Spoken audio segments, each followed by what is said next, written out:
Hello everyone, welcome back to Speaking Spurs, and me, Kieran, talking all things Tottenham. And unfortunately today we have to talk about our 3-2 loss against Southampton in the Premier League.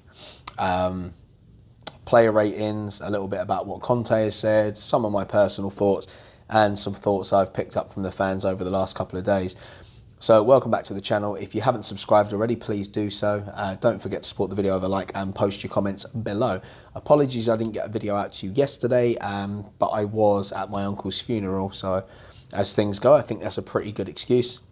Lifelong Tottenham fan he was, season ticket holder for many, many years, used to sit on the shelf side, so may he rest in peace.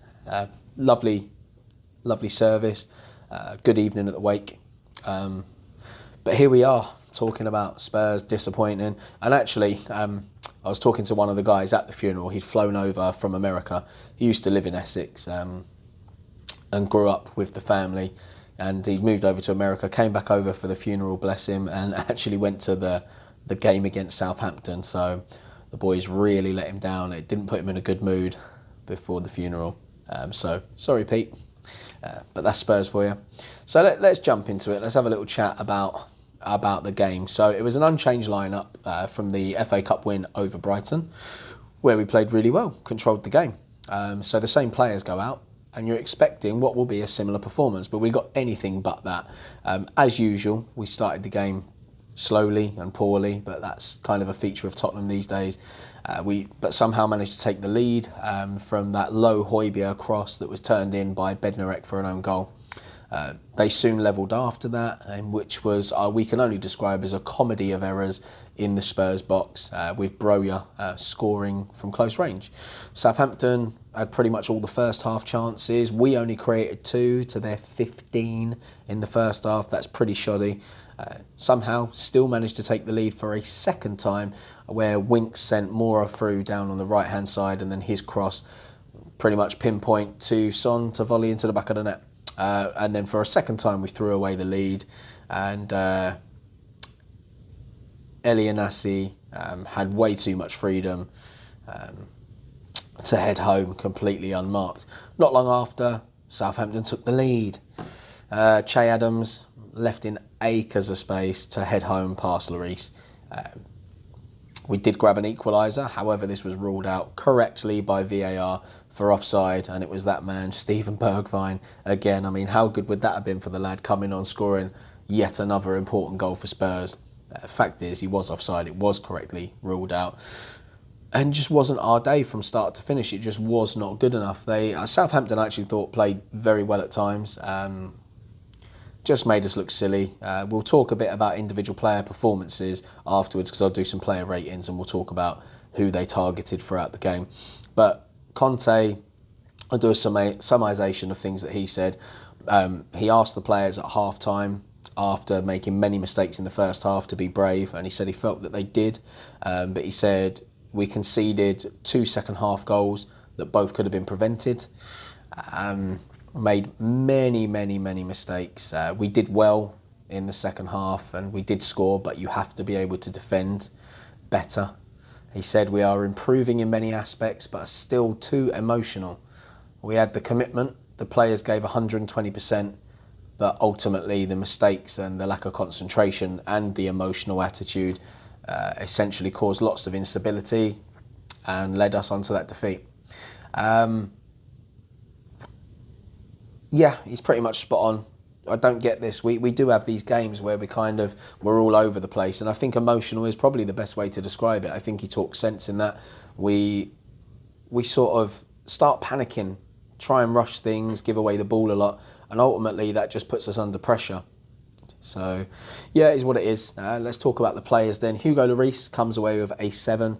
He made a save from Adams after 3 minutes, then a save from Ward-Prowse low on 21 minutes, another save from Armstrong's header on the half-hour mark. Couldn't do much about the goals, in all fairness, so he did his bit, but was let down by the shape of everyone around him. Sanchez, despite being almost excellent recently, only comes away with a 5. For their leveller, he did actually try everything in his power to stop this, but everybody around him slipped and stumbled and kind of let him down. He made some good interceptions and headers in the first half, but typically of Sanchez, and Conte's been talking about concentration is one of the things he needs to take him to the next level. He got sucked in for the third goal, leaving space in behind him for Adams, and he also gave the ball away way too many times. I think it was about 17. Him and Royale both gave the ball away 17 times in the game, and that's not good enough in defensive areas because you're just inviting pressure on. Romero comes away with a 6.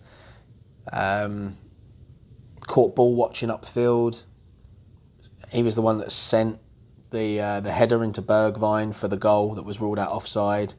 He does things. He plays fairly well. He reads the game quite well. But I think this was just a game where I think when Dyer's in there, he's more of a natural leader, whereas Romero is he's the guy that wants to close down, press, anticipate play.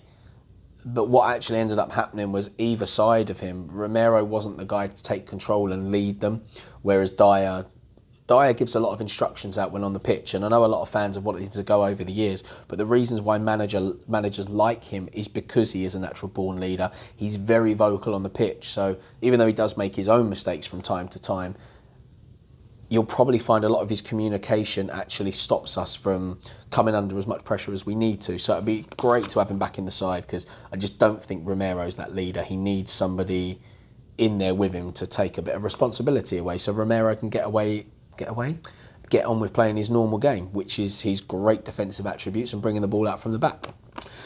Ben Davies, poor day for him as well, comes away with a 5. Slipped as he was about to clear in the build-up for Broja's equaliser. Loads of space left because of him and Reguilon for the third goal as they sat back and watched. Yeah, not a great game from him. I think he's another one that definitely benefits from having Dyer there talking to him throughout the game. Emerson Royale, a 4. I know I was saying earlier in the season he was sort of improving game by game. Now he seems to be regressing game by game. He let the ball run across his body instead of clearing for the leveller.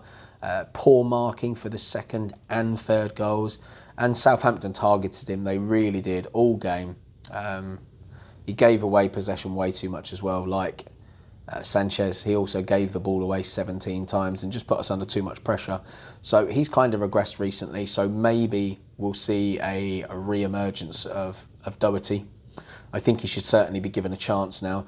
And I think in hindsight, letting Aurier go was a bit of a mistake. I know he had his big mistakes in him, but he battled a lot harder than any of these other people that we've had down there. He was better than Doherty and Royale on his good days. And I actually think under Mourinho, he'd started to improve. So for me, it was kind of bad timing to let him go. And I think we're now seeing the repercussions of that. And I know a lot of fans wanted him to go, but at least the guy had a bit of fight about him on the pitch. So, yep, is what it is. Now moving on to Reguilon, comes away with a 5 as well. He had a big chance on 15 minutes, which was saved by Forster, put it straight at him. A couple of good crosses early in the second half for Mora and Kane, but ultimately not enough impact over the whole game. But we're seeing a pattern here, not many people had a good game, and it makes it difficult. Moving into the main bulk of midfield, Winksy comes away with a 4, shaky performance, sloppy in possession. He did play the important ball to Mora in the build-up to the second goal. He lost the ball himself in front of our own box and was very lucky Broja fired over. But yeah, poor game from him. Wasn't impressed at all. And neither was I impressed with his partner, Højbjerg, who only comes away with a 5. And that's only because of the assist for the goal, the own goal. Otherwise, he'd have been coming away with a 4 as well. But yeah, Højbjerg, the low cross for the Bednarek own goal. Poor first half passing from him. He was replaced by Bentancur on around the hour mark. Lucas Mora comes away with a 7. Somebody to actually come away with a decent rating other than the goalkeeper. Clever reverse ball for Højbjerg in the build-up to the opening goal. Picked out Sonny for the second. Still, not Mora's best game. But on a day when everybody was poor, Mora kind of had the end product when he needed to. Although it wasn't there for the whole game and he can be quite wasteful, sometimes runs down blind channels, he did important things where we needed him to. Sonny comes away with a 6. made some good runs through the centre, but no end product until that volleyed goal. So a poor game from him. And then Kane also comes away with a 6 from the starting lineup. Couple of efforts. He had the bouncing header that went over the bar. I think it just shaved the bar. A good cross for Romero in the lead to the disallowed goal. But didn't do enough. For a bigger player, experienced player, did not do enough in this game whatsoever. Then we move on to the substitutes. Bentancur comes on, he gets a 6. He actually made a quick impact after coming on, a lovely clever turn in our half for a low crossfield ball sent to Mora, which the move came to an end there because Mora's composure was not great. But Bentancur, he looks very composed. I don't think it'll be too long before we see him integrated fully into the starting lineup. He definitely adds a sense of calmness and is very good with the ball. Kulusevski came on, he gets a 6. He battled in the final stages of the game and he tried to make things happen, obviously to no avail because we lost the game. But still, it was nice for him to get some minutes. And then Bergwijn, not really enough time to get a mark. But he did put the ball in the back of the net, and unfortunately for him, he was offside. So not a great day for Spurs by any stretch of the imagination. We are going to have a few of these over the course of the season. My issue is we had a perfect chance to start whacking some points on the board, put pressure on the other guys around us. As I said, if we'd have won all our games in hand, we'd have gone above Chelsea to sit in 3rd spot in the Premier League. And this is Spurs' issue. We had this a lot last season. I felt like every time we had the chance to put ourselves into the race for the top 4, we crumbled under the pressure. I think we're actually better when we're the ones that don't have the games in hand. We are much better at ticking over, doing our thing. The second we've got pressure, we just kind of crumble. It gets to us. It's an added pressure that we don't need. We do not perform well in these situations. The amount of times over the last few seasons we've had opportunities and just failed to capitalise on it. We allow the teams around us to drop points and then we don't take it. The same as Arsenal, they do the same thing. We've essentially become 2 North London clubs that do very similar things, can't handle the pressure with the big boys. But look, it was a difficult one for Conte because obviously he had to start with the majority of the same team that we had against Brighton because, as we said, we may have brought 2 players in January, but they're not going to be starting until they've bedded in fully. And then on the flip side to that, a lot of midfielders went out. It was midfielders gone. And I think we would have seen maybe 1 or 2 of them come in. Had that not been the case, there would have been some room for rotation, but there just wasn't. So these guys had to start. And that's what happened. Skip obviously being injured caused its problems. Dyer out caused its problems. It didn't give the opportunity for rotation. And the thing that you'll find about the likes of Chelsea, Liverpool, Manchester City, the reason why they're able to do so well over the course of a season, they have the strength in depth to rotate their players on a regular basis. The amount of players at Manchester City that would play every single game if they were at any other club in the Premier League. But they've got the quality to rotate them all, but they still get minutes because they can bring them off the bench. Then they'll start the next game. Then somebody else will come off the bench. It's a beautiful situation to be in. But with these injuries and letting so many players go without replacing them all, it puts us in the situation we're in. It is what it is. But I think, Conte hasn't hidden the fact that he can't wait for Skippy to be back. As I said, I think Bentancur can really bed himself in and become a member of that starting lineup. Royale, I think, has had his chance now and he's regressed. So I think Doherty will probably get a couple of games to show what he can do. But really, in this game, we needed the likes of Kane, Son, Lucas Mora, Højbjerg and Winks all to step up. All over the age of 26 and above. Some of them have played Champions League finals. Kane, Son, Lucas, Winksy. Højbjerg certainly had a share of Champions League football earlier in his career with Bayern Munich. That's a big club. And, some of these guys have been at Spurs for a while. Lucas Mora should have a winning mentality. He was at PSG, league titles, constant winning of cups. And these players really, really, really needed to step up and they just didn't. I'm sorry, but there's no real leaders on the pitch. Lloris can't do it all from goal. And he leads the way. He's more talkative than people give him credit for. And he makes plenty of important saves. And I just think this was a game where he was let down by the rest of the team. Conte was let down by the team. There's no getting over the fact Southampton played well because they did. I think Hasenhüttl is pretty good manager. I like what he's done with them. He's got players that are willing to work hard. He's got the quality in there with people like Ward-Prowse. And they deserve the win. There's no taking it away from them. It's just a shame. So we go again. We bounce back.